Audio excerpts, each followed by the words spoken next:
three pillars of good gut health: fluids, fiber, probiotics. Those are the three things that we tell folks, and it's in that order. So fluids are the most important thing to make sure that you have good regular bowel movements. The other thing on the other side of it is that if you drink too much water, that could be a problem too for your gut. I actually had a few patients that were following advice of internet charlatans who said wake up and have 2 glasses of water immediately in the day, and they were small women. And so it was causing extreme bloating that stayed with them for the entire day, and they just couldn't understand why they had the bloating. And it wasn't until because I wouldn't think that somebody would pound water like that first thing in the morning. And it wasn't until I asked them that I got to the bottom of it and realized that it was that behavior of drinking so much water all at once for their size that ended up causing lots of GI distress for them. So pretty wild situation there.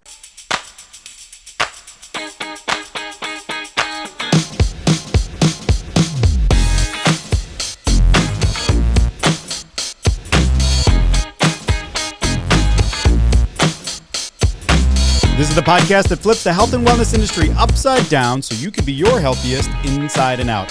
I'm your host, Dr. Neal Smoller, holistic pharmacist and supplement strategist. I'm here today with Mark DeCicco, founder of RTD Fitness. How's it going, Mark? What up, Neal? I love your t-shirt. Rocking Get the him t-shirt. At wellnessupsidedown.com. Wellness Upside Down. Buy the merch. Buy the merch, then we can stop with the off-the-record commercials. We don't have to do the off-the-record commercial. You can just buy a t-shirt. We just need to pay the bills here. Guys, this is expensive, and it's costing me $0, but Neal is rich, and he needs to be able to drive his Lexus. It's very important. Oh my God. He's got like 18 kids. He's got to feed them all. I just want to pay for the podcast.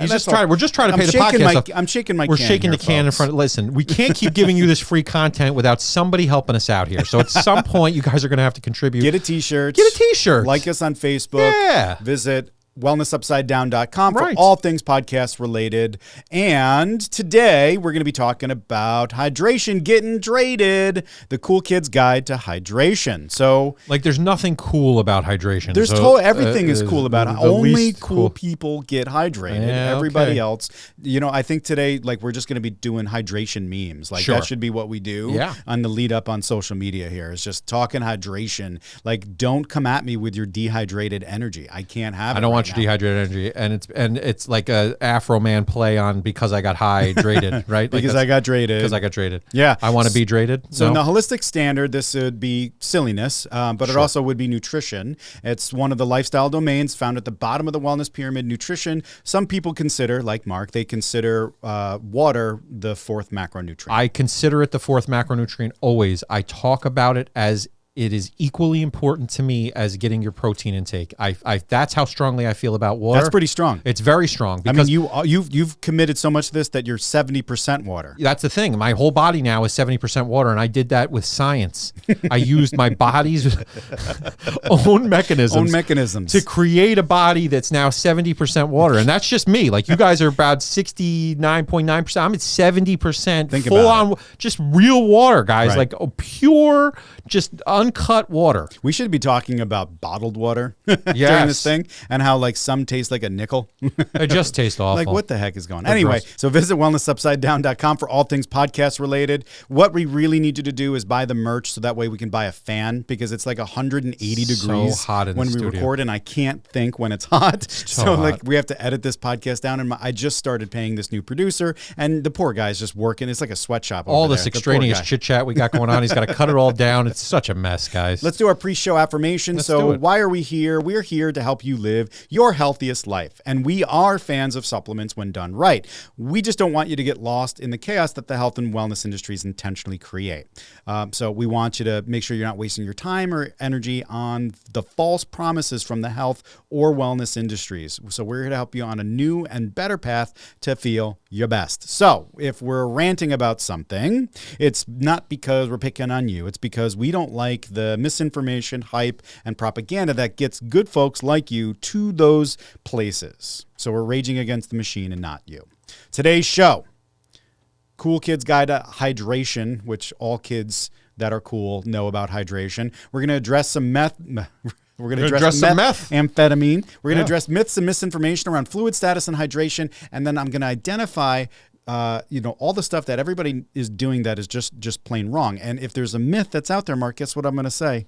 I'm going to say that claim is all wet. Oh, damn, Mark, it's going to be so good. I'm so excited. I can feel Ava's eyes rolling from across the, like I can feel the roll back into the back of her head. Like, oh, this freaking clown again. Like he's got perfect hair now, but he's still a mess. Like no matter how nice his hairline gets, he's still got the worst jokes on the planet. And the worst personality. Ugh, so dehydration. Gross. So what are all the things that could go wrong if we don't get hydrated?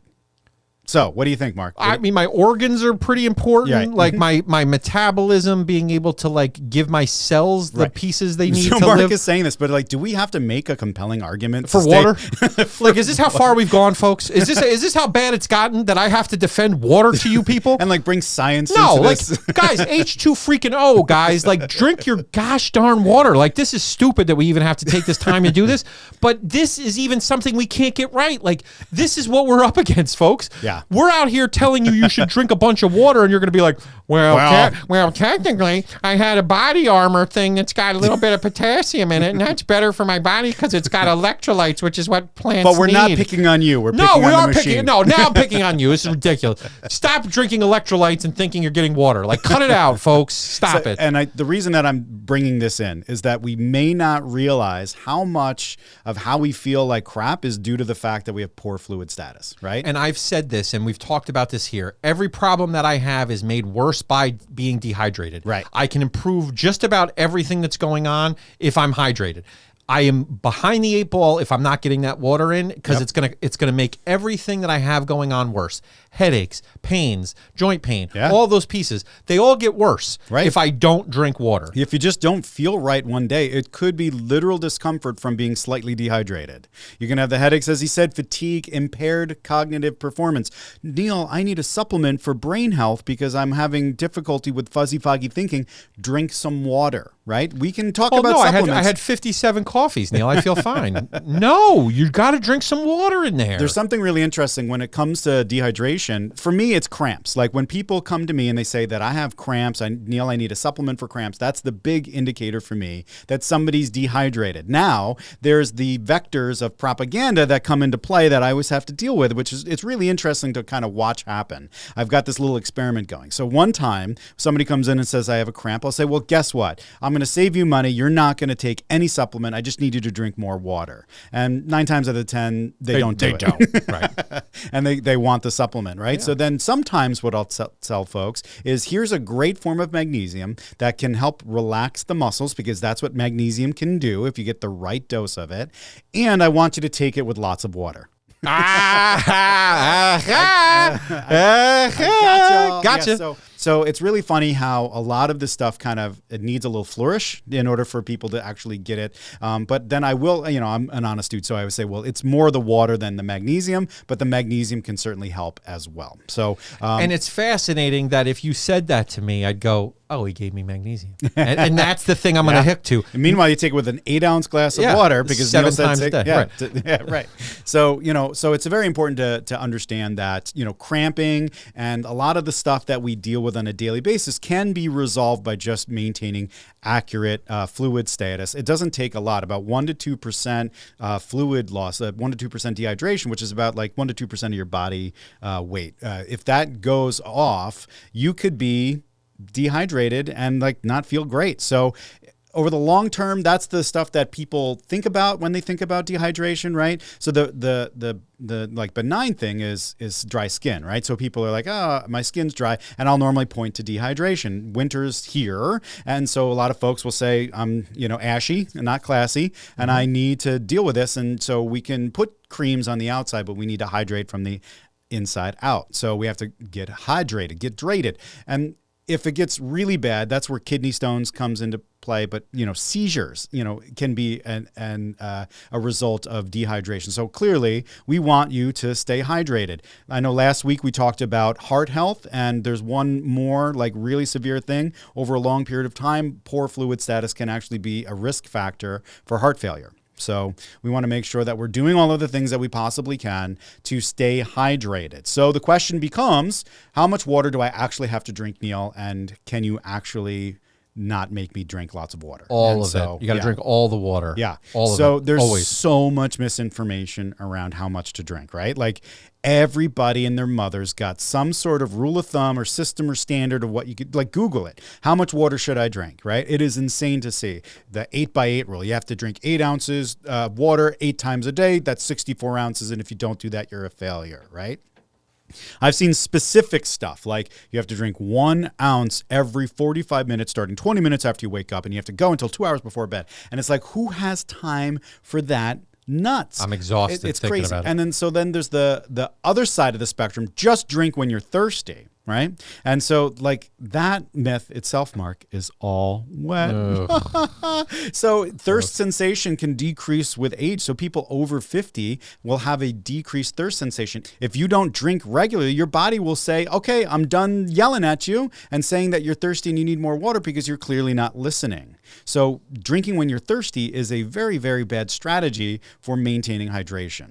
It's too late. It's, it's like by then your body's like, bro, I could use some water over here. Like it's been waving at you like a waiter. Like, can you bring me some water here? And you're like, nah, I'll get to it. It is pretty important to realize that like a lot of our body's indicators, warning systems are really kind of later in the game than they really should be. They're kind of like emergency level stuff, right? Is when those things start to kick in. And just the idea that if we ignore those things, that they can just shut off and then we can go beyond that point, that's pretty scary to me. So, it's frightening. Yeah, we want to make sure that we stay hydrated. Yeah, it's like looking at your car and it's like the check engine light's on, you ignore it and then the engine just falls out. It's like, that's what this is. It's like all of a sudden your body's just like, well, I gave you enough. Okay, drop dead. And that's, all of these problems are made worse by not having water as part of your diet. Yeah. We should be talking about water as part of your daily intake.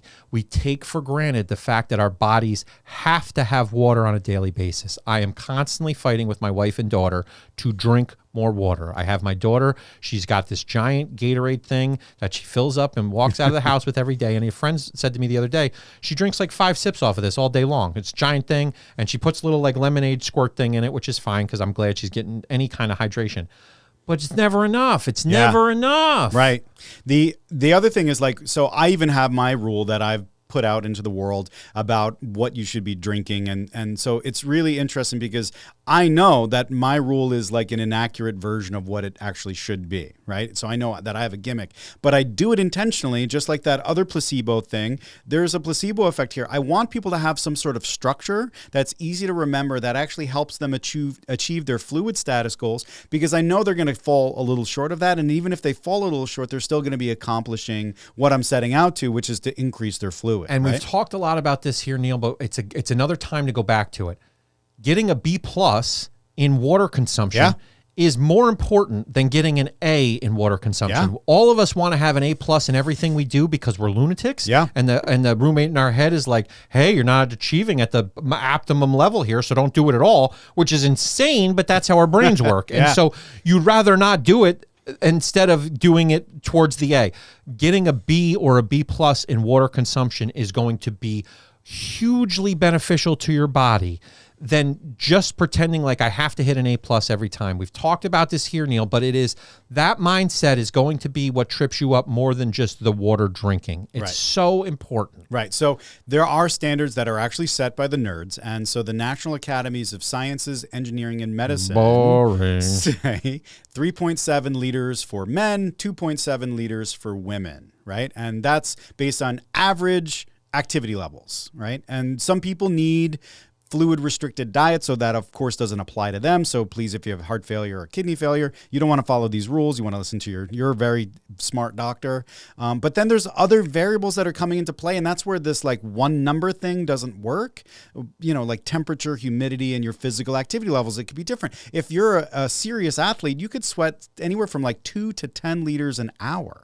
Right? That's crazy to me. So you can't just drink 3.7 liters. If you're going to sweat 4 liters out, you have to replace that and then also get the 3.7 liters that you need anyway. Right? And so my rule is a little bit more precise. I tell people to take half your body weight in ounces. It is one of those kind of silly things. And when I do that for me, it puts me at 3.4 liters. And I always tell folks the minimum is that 64 ounce level. Right? And then you factor in any potential losses. And so the question becomes, well, what are the sources of losses of fluid throughout the day? So besides, just your normal functions, you have exercise. As I said, you can sweat off a ton of water. So we want to take that into consideration. I think that most old guys that are walking around the gym naked are doing it just because they enjoy that. So what should be happening is you weigh yourself before you work out, shower, and then weigh yourself again and see if there's a weight change. And if there is, then that could be an indicator that you have some fluids that you have to replace, right? But I just think the old guys just like to show off. So they're just walking around there. So exercise is an important loss to consider. Then also things that cause dehydration. Alcohol being the big one, right? So alcohol inhibits antidiuretic hormone. You break the seal, right? And all of a sudden it's just the floodwaters come. So you could drink 64 ounces of alcohol and end up dehydrated even though you just drank 64 ounces, right? And then caffeine. Caffeine is actually one that comes up all the time, but I'm going to say, Mark, it's all wet, man. It's just a myth, dude. Caffeine really doesn't have an impact on dehydration unless you have a rapid change of the amount of caffeine that you're taking, or if you have an excessive all the time amount of caffeine that you're taking in, which I guess is pretty much everybody. That's all of us. Right? That's everybody. America runs on Dunkin', and so do I. And so I think that the important piece for me in all of this is what you just said is I can drink 70 coffees in a day to get my fluids. That's essentially what you're saying? That's exactly what feels good. Feels good, guys. This is what we do. We cut through all the nonsense that Neal says, and we find the thing we like, and we go, that's the thing I'm going to do, and that's what we do. All of us. 64 ounces of alcohol. As long as you make up for the loss, then you can have 70 ounces of coffee. We're all doing that make math up for the loss. All of us are doing that math, guys. That's all we're here to do. This is the calories episode part 2. It really is. It really is. We suck at math. Is the bottom line here. So and Neal just threw out a crap ton of numbers, guys. Right. Yeah. And so the half the ounces and half the body weight in ounces, 3.7, 2.7. None of you are drinking enough. None of you. None, not a one of you. Nobody is drinking enough water. Ava's sitting there not having had a water in 10 hours. Yeah. There's nobody here and we are who's listening sweating. to this, and it's so gross in here. My losses are insane because of how sweaty I am in this booth. And I don't sweat at all anymore because of being thinner, but I used to sweat a ton. And so that's how we get these things out of our bodies. We sweat, we pee. That's how we lose the weight. That's how we get rid of this stuff that you want to get rid of. So another good reason to drink water is you're flushing your body and getting those things out of there that your body needs to get rid of. There's no other mechanism for getting them out of your body other than keeping that water moving and moving so that it can take the waste through the process and out the front door. You want to know something really interesting, Mark, is that we can achieve our fluid goals not just from drinking water. So when we tell you that you need to have 3.7 liters or 2.7 liters, that's the amount of fluid that you need to have in a day. That doesn't mean that you have to drink 4 liters of water a day, because we have to consider the hydration that comes from our food. So here's a really great fact. Pizza is 40% water by weight.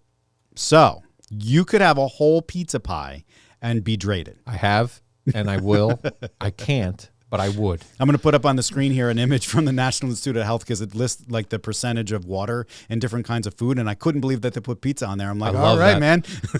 all I'm hearing is I'm getting hydrated off of pizza. That's all I'm hearing. And coffee, that's how you're doing it. That's my new plan. Another interesting thing that I found when I was doing research, I actually do research this nonsense that I keep saying here in these episodes, is I was trying to figure out what's the lowest that you can go. What's the minimum amount of water? So 0, of course, is the lowest, and you could last about 3 days, they found on average, without drinking any water. But we want you to live, right? So the data is kind of all across the board. It's really poor, but the thought process is anywhere between a half liter to a liter a day is all you need to maintain basic function. So if you're sitting on the couch doing a Netflix marathon for the rest of your life, about a half liter to a full liter a day is all you need. Now, I will say that I have patients that don't drink a half liter to a full liter a day, right? And they are doing far more than Netflix, right? And so that's a real problem that a lot of us aren't even hitting that minimum number,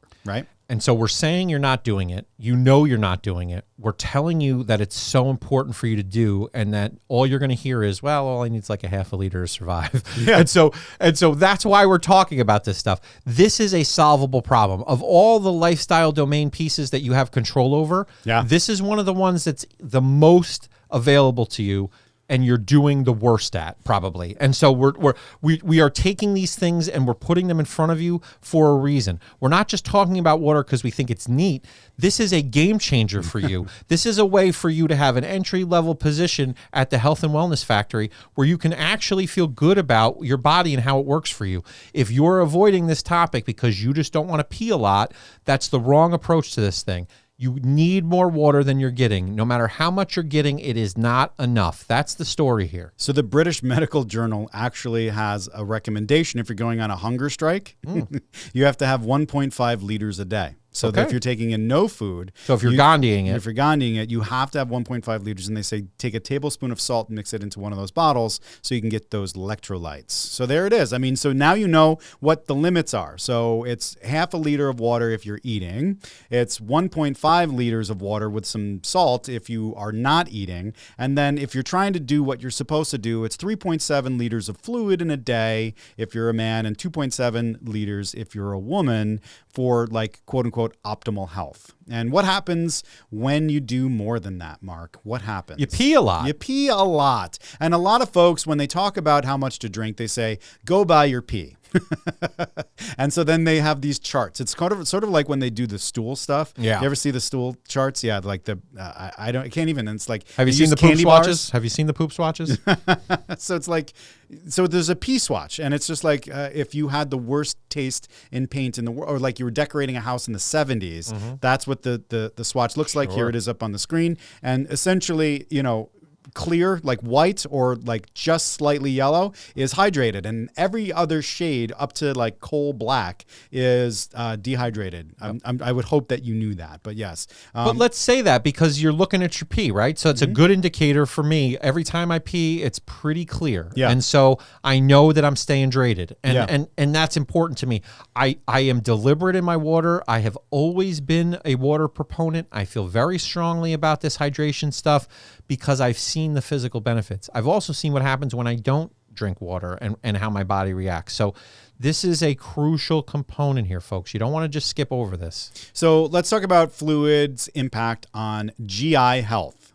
How do you think it's going to impact us, Mark? I got to move the things through, particularly me, because I have such a small little area that can absorb. Giggity. You know, it's my stomach. And so we're talking about my belly here. So I have a very small region that's going to be able to absorb the nutrients that I get, but I got to move everything through. And so even when I eat too much stuff, like I eat that pizza that's got 40% water, I still need to drink fluids to kind of move that through because they clunk up the system. So push and push, that's what we say, baby. Anything that's going to get in there, I got to move it through with the water. It's very important from that standpoint, is just keeping the trains moving on time. Yeah, actually, the 3 pillars of good gut health: fluids, fiber, probiotics. Those are the 3 things that we tell folks, and it's in that order. So fluids are the most important thing to make sure that you have good regular bowel movements. The other thing on the other side of it is that if you drink too much water, that could be a problem too for your gut. I actually had a few patients that were following advice of internet charlatans who said, wake up and have 2 glasses of water immediately in the day, and they were small women. And so it was causing extreme bloating that stayed with them for the entire day, and they just couldn't understand why they had the bloating. And it wasn't until because I wouldn't think that somebody would pound water like that first thing in the morning. And it wasn't until I asked them that I got to the bottom of it and realized that it was that behavior of drinking so much water all at once for their size that ended up causing lots of GI distress for them. So pretty wild situation there.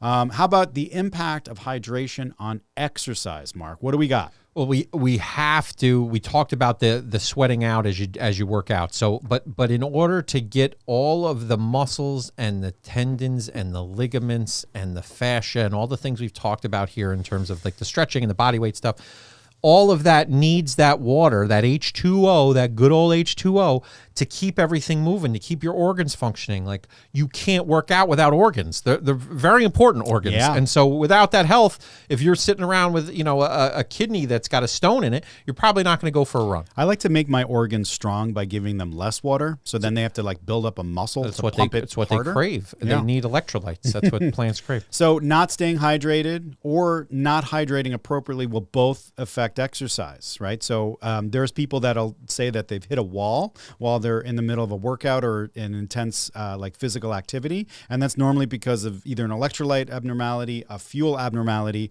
or a fluid abnormality. So cramping up is normally one of the first signs of that. But then also, the gals were in cross country here, the Smoller gals. So we were telling them you have to stay hydrated, but you can't do too much, because if you drink too much water before you work out, you're not going to perform very well. So if you're working out for less than an hour, normally just drink when you're thirsty. Use that indicator, because that's a very strong indicator at that point. But if you're doing an intense exercise, do what the naked guys at the gym do. Weigh yourself before, weigh yourself after, and then that weight differential is what you need to replace. And you should do so not immediately, but over the next hour or two, try to replace that fluid status. So how about the impact of fluids on sleep, Mark? What can we say there? I get up and pee in the middle of the night once, and I used to get up and pee like 5 or 6 times. That was before I figured out my sleep apnea. So now I just pee the one time, and it's consistent. It's about 3 a.m. every night. I get up and I pee and I go back to bed, and that's pretty standard for me every single night of my life, because I'm drinking around the clock. Every time that I'm awake, I'm having water. I have a water bottle with me around work all the time. If you see me, even if I've bought a coffee, like I'll get an iced coffee, and then I'll fill that iced coffee up with water throughout. That's a water hack for me. So that's a free tip for you guys. It costs you $0. Buy the t-shirt. But if you have an iced coffee and then you're sitting there with that ice at the end, fill it up with water until you run out of ice. Keep going back to the water fountain and filling up that bottle. I've actually got a hack like that too, Mark. So when I go and buy booze at a restaurant, no, that's not. And I drink like a mojito, I will then pour water into the mojito glass, and then I now have a flavored water. Right. So now I have balanced out the hydration, dehydration. Brilliant. And I won't have a hangover. Or you will, and you're an idiot. But there's lots of ways to slice that. Ava's just aware of how dumb her father is. But that's the stuff we do, right? These little hacks, we're joking because it's silly. But honestly, if I don't do that, I don't have a good way to get the water and a good way to remember that I need to get the water. So I put these things in my day on purpose. I'm giving that to you as like a silly little tip that I do, but it's a very tangible thing that I do.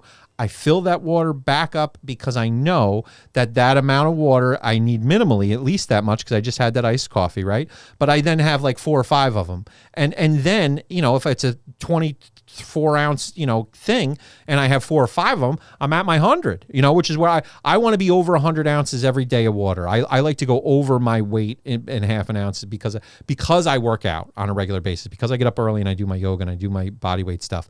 I want to have more than that minimum.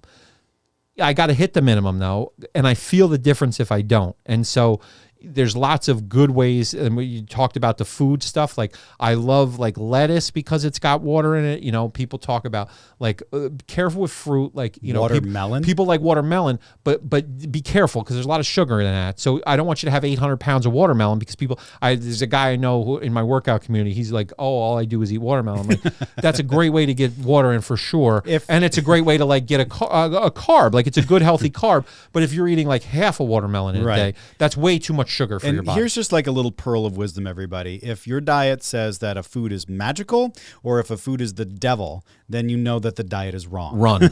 Run away from that. There's no bad or good foods. Like we devilish the food. There's foods that are worse for you than others, but in moderation. Like I can have like a small donut once in a while and not lose my mind. Trans fats are naturally occurring. Yeah, you're going to get some stuff that's not great, but it's still in moderation going to be okay. But we don't do anything in moderation. We're bad at math, and we suck at eating. So the impact on sleep is important because I talk to people about managing their sleep a lot. That's where I spend a lot of my time in the store. And one of the things that comes up is waking up in the middle of the night. And so when you wake up in the middle of the night, a lot of people think that it's anxiety, right? But what really happens is that something wakes you up, and then your mind starts racing and you start doing all the math. And like, if I get up now, then I'm only going to have such and such amount of sleep and all of that stuff. And then you're stuck, right? And then it's like if you grab your phone, forget it. And you grab your phone, you're out. You're shot. So a lot of folks don't realize that there's something that's waking you up. And a lot of the times it could be breathing, as Mark, you were saying with CPAP. Mm-hmm. There's a lot of people that have like subclinical apnea and stuff, or actually full on clinical, and they just haven't had it diagnosed.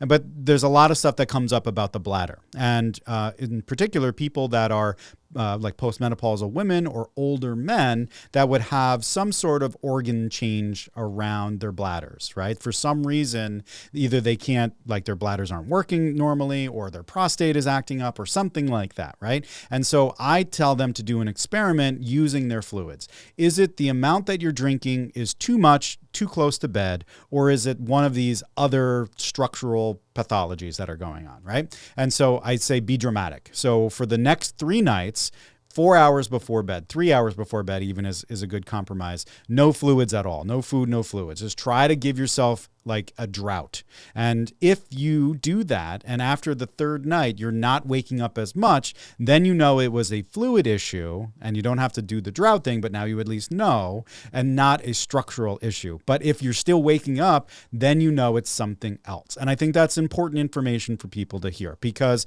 if you're having difficulty sleeping and you're getting up to go to the bathroom a lot, it could be 2 things, not just the one thing. And for me, it's the one thing, right? Like as Mark is saying, he gets up once, I'm up like 3 or 4 times, because I have a crazy stress life and I barely have time to even stop and drink water some days. And so I get home and I feel like garbage, and I just pound waters from 7 to 9 p.m. and I get all 64 ounces right in that period. This is not recommended. And it's not recommended, but I need the fluids. And so then I'm up a bunch, right? And so, if you drink too much fluids, close to bed, you are going to be up, and we don't want that, because then that impacts the rest of your wellness. So spread it out. That's what we talk to kids about, right? Like we say to kids, like you're not going to have another thing to drink here because you're about to go to bed. You're going to wet the bed, right? Like right. It's the I don't wet the bed, Mark. Well, Ava would disagree, but it's important to acknowledge the fact that your behaviors, like what you're supposed to do, and you're still drinking water like an idiot for 2 hours before bed, and then it has this downstream impact. So like we're using our anecdotal evidence here. We're talking about how we interact with the world to show you that we don't have this figured out, guys. We're doing our very best at it, but we don't have all, like, we aren't doing all of these things all the time either, right? And so there you go. And we're trying. We really are. Like, we want to do better. We want to do good, but the Butterfingers are out. I'm eating them. So like, that's just what this is. But, so this is a more casual episode because of the topic and what we're trying to do. But let's kind of like break that down. The idea here that these wellness influencers that you guys are watching online are real is wrong, right? So we know that they're using filters. I'm looking at my fat face and knowing I could put a filter on this. I have pictures of me where they've defatted me, right? They made me look more attractive. And they say that they're eating all of that stuff and doing all of those things. And the guys that are really skinny probably are rich and have teams that are designing their diets and putting food in front of them and then building a workout routine. And they have a whole group of people helping them get through this, to do life, to be a father, to have kids, to have a spouse, to have a business, to have a job, and try to fit in some time to do other stuff. All of this is hard. And so we can take little bites out of it. And, if we were to keep it real, it's not that we're sharing these anecdotes of us goofing up because we suck and we're hypocrites. It's because we're real. We're trying to tell you that this is how real people deal with this, but we can still get on a plan and make healthy choices to live our healthiest lives. I mean, that's the tagline here, Neal. That's what we're doing. Every one of us is an imperfect person who's doing our very best, and we believe that. We believe you're coming to this podcast trying to do your very best, and you want good information. So I got really good feedback from somebody who was like, "Man, that roommate in the head discussion you guys had really helped me." And so for me, that's what this is about, which is like, that concept may have been brand new for folks, right? Yeah. This idea that water is like super essential might be something you kind of knew, but you're not really super aware of like why it's important, the why behind it. But even if you know the why, how do you get practical steps to make sure you're drinking water in a day and at the level that we're asking you to, at a clinical level that's going to actually really help your body? This is what we're trying to be helpful with, because if you're not focused on these things and you're spiraling, or you're watching other people, like I talked about that crazy guy who just eats meat all the time. Yeah. Like, if you're just following these lunatic people and you think like, oh, they don't drink water, like, he's got to drink water. He's got a body. Like you can't separate these things out. It's all wet, Mark. It's all wet. Ava, stop him, will you? So we did it. We did a 30-minute episode, Mark. I can't believe we actually achieved it. My wife is like, these hour-long episodes, I can't listen to you guys for an hour. Can you do shorter episodes? Sure. It's a half hour on water, like a tight half hour. We're not going to do any extraneous chit chat. We're just going to focus on the need for you to drink more water. And this is for my wife, because I'm always saying to her, drink more water. So Neal has proven scientifically that I've been right this whole time, which is not good for a marriage. My wife listens to 2-hour podcasts. The idea that they just don't like us. Well, that's fair. Listen, if we're calling a spade, right? It's fair. It's fair. So, this is actually an experiment on my behalf. I wanted to see if we can get some valuable information into a 30-minute period. I think we can. And I think then if we add into like scenes from the apothecary or a supplement debunking thing to it, that is like 10 minutes or 15 minutes, we could have a tight little show here and not cause people to get drowsy. So what else do you have to do? What else do you guys have going on? You got nothing going on. People listen to podcasts all day. You can listen to us. You can listen to us for an hour. We're hilarious and we're fun and we're good looking. So if you're watching us on YouTube, we're very attractive. But that's feedback that I wanted to implement. So we made a silly episode about hydration. I had a lot of fun, Mark. I had a blast. I think you're all And this is one of wet. my favorite things. I'm not all wet. But this is an important thing. I love the hydration discussion because we didn't even get into the hydration enhancement. Like the electrolytes and all that. I just want to say this very quickly, Neal. Okay, do it. If you want to enhance your hydration, I've got the key. Ready? We're going to reverse hydration here. We're going to reverse the effects of dehydration. Ready? Yeah. The best way to do that, the best thing I can offer you, and it's very expensive, is water. Yeah. Go buy free water out of a fountain and drink free water out of a fountain, or go to a stream and put your face in it. I would rather you do that than buy an enhancement device. Whatever you think is enhancing water was already built correctly. Yeah. It's got all the elements that we need in it. You don't need to go out and enhance water, folks. You don't need to enhance your hydration. That isn't a thing. The positively charged water or like the super oxygenated water and all of that other crazy. I can't even. Just drink water. I can't pay attention to it. Like everybody's looking for that advantage. Well, no, all the charlatans are looking to sell stuff to people and convincing them that these things are advantageous and it's going to give you that leg up. And all I'm trying to say is drink the free water. Well, you know what you need in water is vitamins. Let's mix vitamins with water. Like that goes to our multivitamin discussion, right? 50 Cent can make 500 million on actual water. Yeah. Drink actual water. Please just stop with the other crap and drink regular old-fashioned from a well or from a hose. I'd rather you drank straight from the hose, honestly, folks. Everybody's like, oh, I used to drink from a hose when I was a kid. Yeah, because you were drinking water. So drink more water, folks. That's when you were healthy. So go back to that. That does it for this week's podcast episode. Take a few minutes, give us a 5-star review, and share the podcast to your social feeds. Visit wellnessupsidedown.com for the merch. Get these t-shirts. And then remember, being our healthiest starts with being honest about ourselves and the health and wellness industry, then blazing a new path, marching forward one step at a time. I'm Dr. Neal Smoller for Mark DeCicco, and we've got your back. Thanks for joining us. He's a physician. He knows it's not true. He knows that it's an exaggeration at best, right? And then he's still putting it out there. And negligent at worst. Totally. Like it's dangerous. It's dangerous to say that foods can reverse heart disease. That's insane. I know that a healthy diet can certainly lower your risk of heart disease, but like that's boring. And people don't like to listen to the boring stuff.